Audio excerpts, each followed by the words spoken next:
Right, before we go into the topic for this lesson, which is dealing with null references, there's a bug that we produced a few lessons back when we moved values that were assigned at the class level. We moved them to the start method, right? And the bug that popped up is kind of interesting, and I want to quickly fix it and cover the reason for why it popped up. So first I'll show you the bug. I'll try to time this accurately, so I'm going to be in power up right before the next spawn.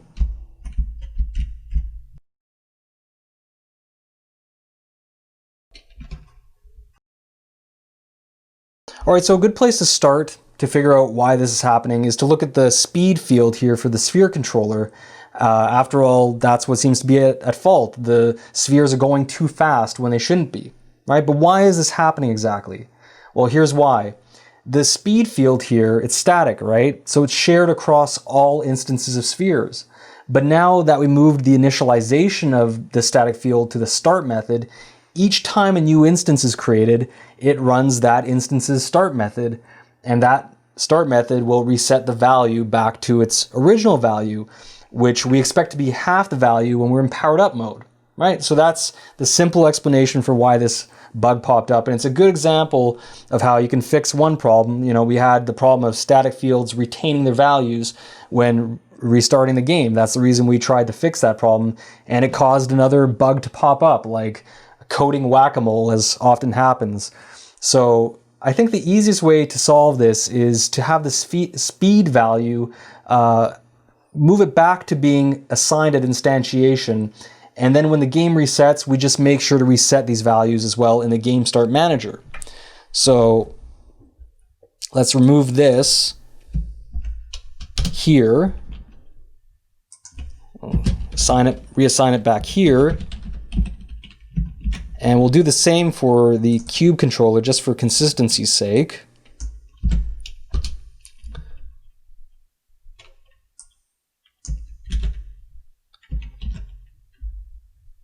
And in the manager, the game start manager, we'll just make sure to reset those values.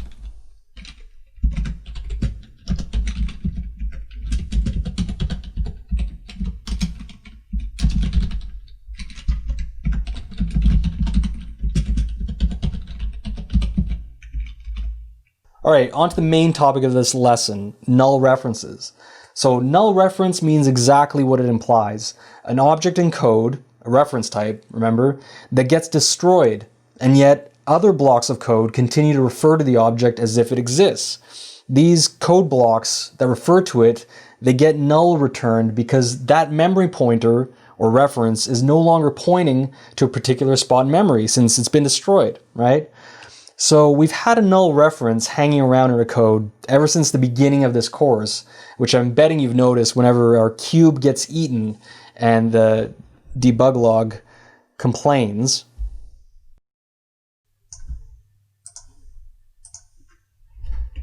Sorry. Let's clean up our debug log here. Right. Just get rid of that. We don't need that anymore. All right, so let's do this again. Keep an eye on the console for that null reference error to pop up. As you've probably seen a bunch of times, it's actually hidden behind here. Missing reference exception, the object of type GameObject has been destroyed, but you are still trying to access it. Your script should either check if it's null or you should not destroy the object. That's a pretty good hint, and actually it implies exactly what we're going to do to fix this in this lesson. So now with our project almost done, I feel that this is the right time to deal with this issue, and we absolutely have to deal with it. Null references are not something you want lingering in your code. So the correct way to deal with null references, or at least the most basic way of dealing with them, is to take all of your code blocks that refer to the object that might become null and wrap these code blocks in a conditional check that first checks whether or not the object is null and only executes the relevant code if it's not null. So in other words, we would have to do something like this. You know, our cube is being destroyed and becoming null. So wherever we have a reference to the cube game object, one way we can do this is just search our entire document for the cube. Well, that's going to take a little too long, so I'll just show you an example of one way of fixing this without committing to it. So we know that there's a reference to the cube game object in the sphere controller, right? So for example, when we're tracking the movement of the cube right here, we can just wrap this entire code block in a check to check if it's null. So if CubeReference not equal to null. So as long as it's not equal to null, go ahead and execute this code block. Otherwise, if it returns null, then don't, and that avoids that null reference error. But you would have to do this with every case in which you have reference to this game object. So we could do that, right? But we have to ask, do we even have to destroy the cube game object to begin with? You know, in this example, here I'll undo all this because we're not going to commit to it. So in this example, this is the culprit for the null reference error. Now, if this were an object that could get out of control in memory in some way, you know, say it was a fired bullet, and in which case each fired bullet, if it were not destroyed in memory, you'd imagine it would just build and build until you have this cache of unwanted bullets that you still don't want to get rid of for some unknown reason, kind of like a twisted programmer's version of a hoarder, right? Just clogging memory space for no particularly good reason. But in this case, we're not in that kind of danger because it's just a single game object, and we only need it to be gone at the end of the game, at which point we have very few options but to restart the game or quit. So what we can do instead is just make the object invisible and handle this quite differently, and maybe even come up with a more interesting game over scenario. So I'm going to comment this out and place a comment here for future reference.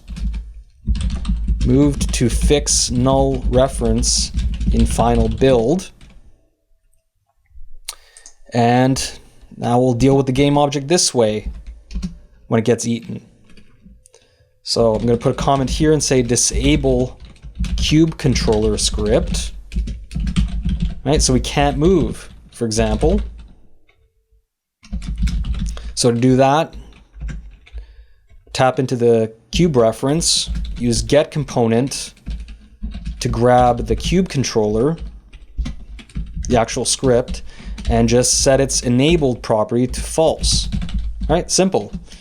So that takes care of that part. And comment say cube gets swallowed up. We'll kind of animate a swallowed up animation by the sphere. So for that, just say, take that cube reference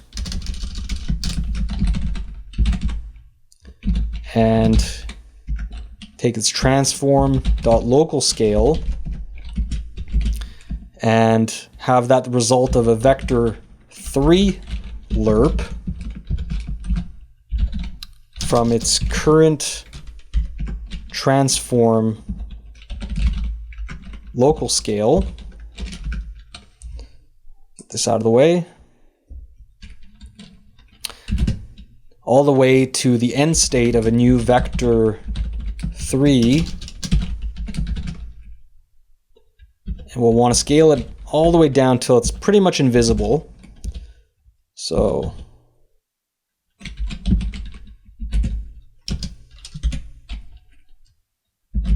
and at this rate, and why not make it a little bit more interesting, the animation? Let's make it spin. So cube spins as it's getting swallowed. And again, reference a transform, this time rotation, and set that to a new quaternion, which is just a fancy term for rotation. It's very similar to a vector 3, except it has 4 parameters, x, y, z, and w. So for that, we'll set it to 0, 0, and the only part we're actually interested in on a 2D plane is transform.rotation.z. Right, that's the That would be that parameter. That would affect the rotation that we'd see visible on a 2D plane. And we'll multiply it. So we'll make it spin half the speed. So we'll multiply by 0.5, half the speed of whatever the rotation speed of the sphere is rotating at. And we need a W argument. So just pass in the current transform rotation dot W. All right, now we're going to need to keep the sphere controller script alive just long enough so that it creates this game over animation.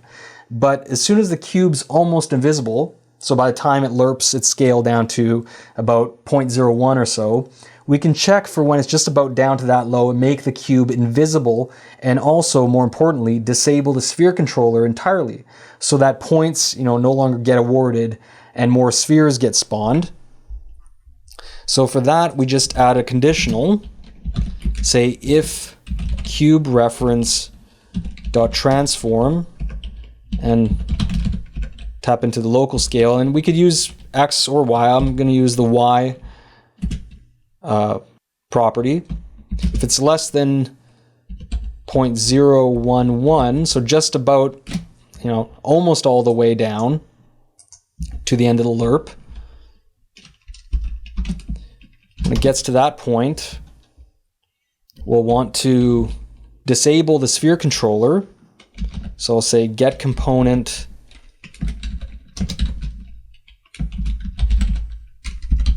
for this particular game object that this script is attached to. We'll have multiple scripts attached to multiple game objects. Just remember that. That's why this is going to work. And set enable to false. And we'll also want to disable the sprite renderer for the cube. So we'll say sprite renderer enabled equals false.